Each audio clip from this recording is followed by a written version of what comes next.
Morning बच्चों, 10th class अग्र पूजा। तो इसमें क्वेश्चन आता है अग्र पूजा खंड काव्य का सारांश, कथासार या कथावस्तु अपने शब्दों में लिखिए। यह अग्र पूजा खंड काव्य के आयोजन समारंभ सर की कथावस्तु प्रस्तुत कीजिए। इसको आज हम समझा रहे हैं। यह श्री रामबोरी शुक्ल द्वारा रचित अग्र पूजा नामक खंड काव्य का कथानक श्रीमद् भागवत और महाभारत से लिया गया है। संपूर्ण काव्य का कथानक 6 सर्गों में विभक्त है। उनका सारांश इस प्रकार है, देखेंगे। अग्र पूजा खंड काव्य का प्रथम सर्ग पूर्वाभास है। इस सर्ग की कथा का प्रारंभ दुर्योधन द्वारा समस्त पांडवों का विनाश करने के लिए लक्षाग्रह बनवाया गया, उसमें आग लगवा देती है। दुर्योधन को पूर्ण विश्वास हो गया कि पांडव जलकर भस्म हो गए, परंतु पांडवों ने उस स्थान से जीवित निकलकर दुर्योधन की चाल को विफल कर दिया।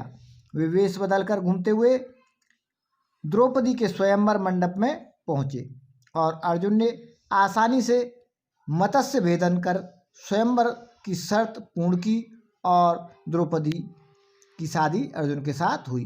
कुंती की इच्छा और व्यास जी के अनुमोदन पर द्रौपदी का विवाह 5 भाइयों से कर दिया गया।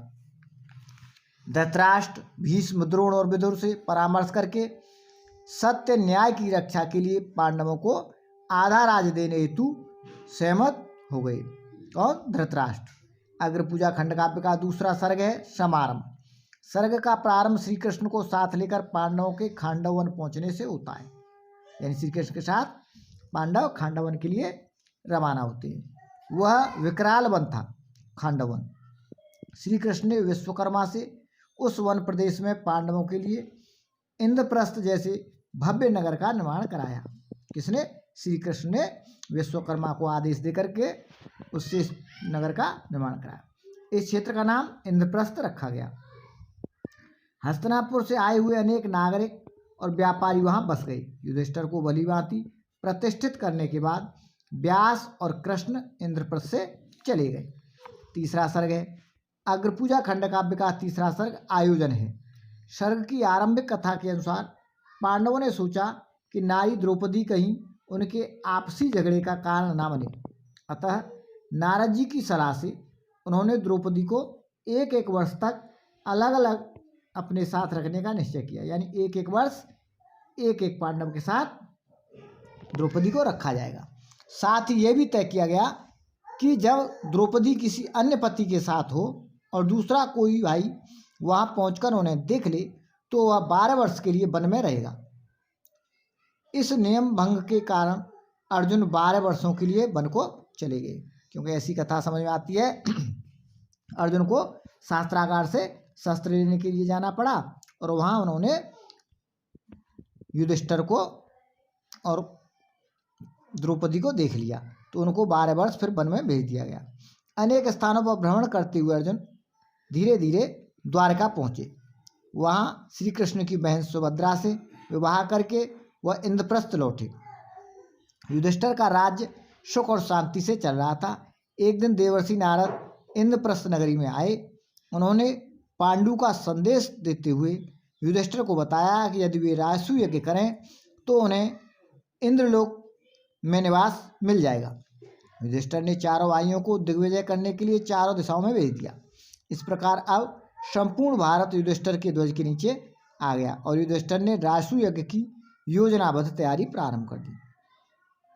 अग्र पूजा खंड काव्य का चतुर्थ सर्ग प्रस्थान है। इस सर्ग में राजसूय यज्ञ से पूर्व की तैयारियों का वर्णन किया गया है। राजसूय यज्ञ के लिए चारों ओर से राजागण आए। राजा श्री कृष्ण को बुलाने के लिए अर्जुन स्वयं द्वारका गए। उन्होंने प्रार्थना की कि आप चलकर यज्ञ को पूर्ण कराइए और पांडवों के मान सम्मान की रक्षा की।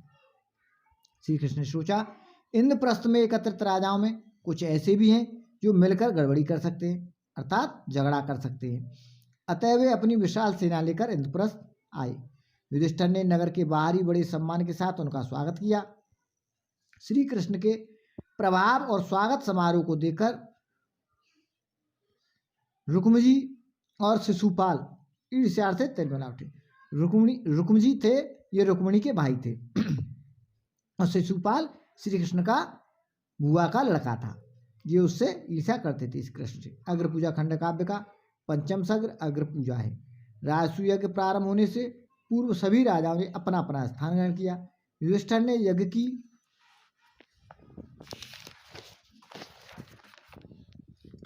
सुचारू व्यवस्था के लिए पहले से ही स्वजनों को सभी काम बांट दिए थे। श्री कृष्ण ने स्वेच्छा से ब्राह्मणों के चरण धोने का कार्य अपने ऊपर लिया।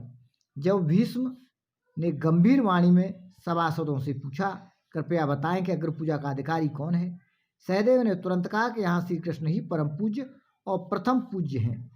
भीष्म ने सहदेव का समर्थन किया। सभी लोगों ने उनका एक साथ अनुमोदन भी किया। केवल शिशुपाल ने श्री कृष्ण के चरित्र पर दोषारोपण करते हुए इस बात का विरोध किया और श्री कृष्ण के प्रति नाना प्रकार के अपशब्द कहे। श्री कृष्ण ने उसे सावधान किया, फिर भी शिशुपाल न माना और उनकी कटु निंदा करता रहा। अंततः कृष्ण ने 100 गालियां सुनकर के श्री कृष्ण ने सुदर्शन चक्र से शिशुपाल का सिर काट दिया। 6वां सर्ग उपसंहार में उल्लिखित शिशुपाल और कृष्ण के विवाद का यज्ञ पर कोई प्रभाव नहीं पड़ा। यज्ञ निर्विघ्न चलता रहा। व्यास, धौम्य आदि 16 तत्वज्ञानी ऋषियों ने यज्ञ कार्य संपन्न किया।